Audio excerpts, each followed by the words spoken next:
हम बोलना ये चाह रहे हैं कि हमारे चीफ मिनिस्टर साहब कल जो रोड शो करे हैं रहमत नगर में, उस रोड के शो के दौरान वो आपे से बाहर हो गए। उनको ये समझ में आ गया है कि उनकी हार यकीनी है। उसका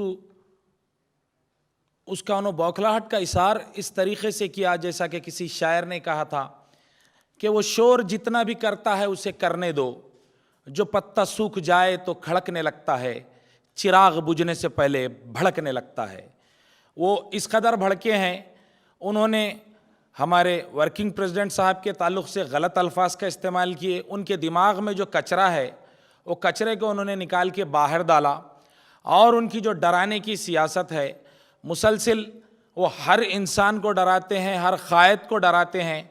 अब जब उनको उनकी हार यकीनी तौर पर नज़र आ गई, जब उन्होंने मुसलमानों को ख़बरस्तान देकर फैलाने फुसलाने की कोशिश की तो मुसलमान नहीं बहले फुसले। जब उन्होंने एक मुसलमान को मिनिस्टर बनाकर बहलाने फुसलाने की कोशिश की, तब भी इंटेलिजेंस की रिपोर्ट आई कि मुसलमान इनके बहकावे में नहीं आए।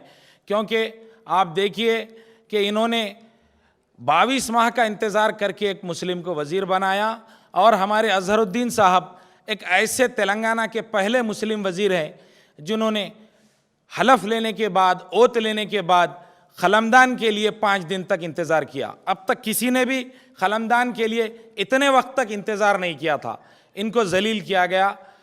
इस पर मुसलमानों की नाराज़गी को देखते हुए इन्होंने हद पार कर दी, और हद पार करके इन्होंने ये कहा कि मुसलमान कब है? जब कांग्रेस है तो मुसलमान है, कांग्रेस है तो आपकी इज़्ज़त है, मुसलमानों की इज़्ज़त है।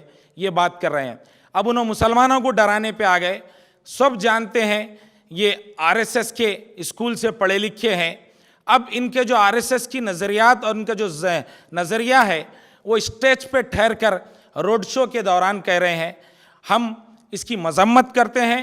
ये जिस तरीक़े से मुसलमानों को जो है डराने की कोशिश कर रहे हैं, वो बीजेपी को साथ में मिलाकर कभी कहते हैं किशन रेड्डी साहब से कुछ बोलने लगा कि मैं तुम्हारी बाप की जागीर दिया क्या, मतलब वो ऐसा किशन रेड्डी को कुछ बोल दिए तो मुसलमान खुश होकर वोट दे देते समझे इन्हों। मगर इनको इंटेलिजेंस की रिपोर्ट मिली। हम सख्त अल्फाज में मजम्मत करते हैं। मैं अब्दुल मुखीद चंदा और हम तमाम माइनॉरिटी कायदीन, साथ साथ मुस्लिम कायदीन, सब इसकी मजम्मत करते हैं। और जो मुस्लिम कायदीन उनकी तायीद कर रहे हैं, मुस्लिम जमातें, उनको अपने गिरेबान में मुंडी डालने की ज़रूरत है। देखने की ज़रूरत है कि इन्हों मुसलमानों के लिए कुछ नहीं कर सकते। और हद ये हो गया कि अज़हरुद्दीन साहब भी एक प्रचार में आके ये कहते हैं कि अगर आप बीआरएस को वोट देंगे तो मैं नहीं आऊँगा, मैं काम नहीं करूँगा। मतलब आप हलफ लिए इस बात का कि मैं किसी की जानिबदारी नहीं करूँगा, मैं जो है बग़ैर किसी के जो है तरफदारी करे के काम करूँगा। और हलफ लेके सीधा आप स्टेज पे आके कहते हैं कि अगर तुम बीआरएस को वोट देंगे तो मैं नहीं आऊँगा। मतलब तुम्हारे कौल और फाल का कोई भरोसा नहीं है। उसी जलसे में इन्होंने ये भी कहा कि मैं आपको जो है ख़बरस्तान दे दूँगा, आपको ख़बरस्तान मेरी जिम्मेदारी है। आपने कहा था 31 दिसंबर को दे देता हूँ, बोले 9 दिसंबर भी आप बोले थे, अब 31 दिसंबर बोल रहे हैं, थोड़ा और दिन बढ़ा लिए। 9 दिसंबर को 6 गारंटी बोले, उसका कोई अता पता नहीं है। उसके बाद आप दूसरे जो है कई एक वादे किए, उसका कोई अता पता नहीं है। हद तो ये, आप क्या ख़बरस्तान देते? आपके खुद के हल्के असेंबली में कोलंगल में 3 ख़बरस्तान शहीद हो गए। हमारे चेयरमैन साहब, हमारे आज़म साहब वहाँ गए तो उन्हें जाने नहीं दिया गया, उन्हें अरेस्ट कर लिया गया। उन्होंने रोड पे प्रोटेस्ट किया। उन्हें एक वक्फ बोर्ड चेयरमैन को तक, उसका एक्स वक्फ बोर्ड चेयरमैन को तुमने दौरा करने नहीं दिया। तुम किस सूरत से, क्या तुम जुबली हिल्स के आवाम को बेवकूफ़ समझते हो? अगर तुम इतना देने वाले थे, अगर तुम इतना करने वाले हैं, तो वहाँ पर कोड नहीं है कोलंगल में, वहाँ का पहले मसला हल करो। मसला हल करो जैनूर का, मसला हल करो संगारेड्डी का, मसला हल करो आपके साथ जो हमारे एक एमएलसी ठहरे थे, जो अल्लाहु समद गलत जो है पढ़ते हैं, वो वहाँ पर बड़े बड़े बातें करते हैं कि मैं अगर हमारे कायदीन की तौहीन होगी तो हम आपको नामपल्ली गांधी भवन नहीं आने दूंगा। अरे तुम गांधी भवन क्या आने देते, वहाँ पे नीचे मुंडी डाल के ठहरे हुए। शर्म आनी चाहिए तुमको। क्या हिदायत की ज़रूरत है तुम्हारे को? ऐसी हिदायतों को छोड़िए। अल्लाह हिदायत देने वाला है। मुसलमानों का कोई कुछ नहीं बिगाड़ सकता।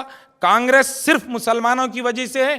कांग्रेस के पहले जो है हमारे मौलाना अबुल कलाम आज़ाद कांग्रेस की सदारत कर चुके हैं और उन्हीं की वजह से कांग्रेस आज तक जो भी जिंदा है।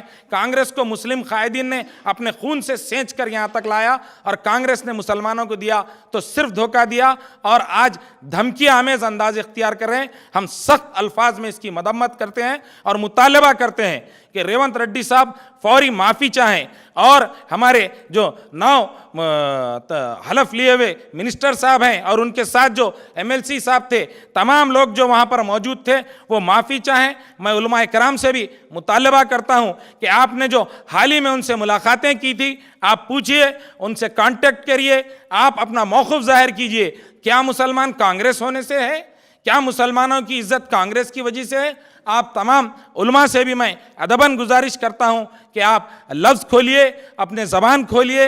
आप ये न समझिए कि ये हैड्रा के ज़रिए से या दीगर ज़रिए से जिस तरीक़े से रहमत नगर का जब रोड शो कामयाब होता है तो द पैलेस होटल जो हमारे शफ़ी साहब साबिक़ कारपोरेटर की है उसे सील कर दिया जाता है और सील करके ये लोग जो है डराने की कोशिश करते हैं। दीगर कई एक चीज़ें हैं, मैं ज़्यादा वक्त नहीं लूँगा, जो मुझे वक्त दिया गया इसका शुक्रिया अदा करते हुए साथ में मैं ये कहना चाहता हूँ कि तुम रेवंत रेड्डी साहब खबरदार, तुम ये नहीं कर सकते। मैं राहुल गांधी साहब से और मल्लिकार्जुन खड़गे से ये मुतालबा करता हूँ, ख़ास तौर पर हमारे फाजिल MP जो खामोश बैठे हुए हैं, जो आकर शायरी और जो है मुख्तलिफ किस्म के नगमात गाए थे इलेक्शन के दौरान, कहाँ है इमरान प्रतापगढ़ी साहब? आप बताइए, क्या मुसलमान कांग्रेस की वजह से है?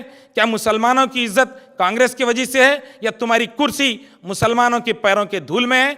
जुबली हिल्स की आवाम तुम्हें इसका सबक सिखाएगी, तुम्हारी जमानत भी नहीं आएगी। मुसलमान एक एक कोट का हिसाब करेंगे और आज शेखपेट में हम उनका घेराव करेंगे, जो हो सकता है करेंगे। माफ़ी चाहकर आना पड़ेगा शेखपेट में रेवंत रेड्डी साहब को। अगर माफ़ी नहीं चाहेंगे तो मुसलमान ना तो उनके जलसे में शिरकत करेंगे बल्कि उनका घेराव करेंगे और आज ज़रूर अपना एहतजाज दर्ज करेंगे। शुक्रिया।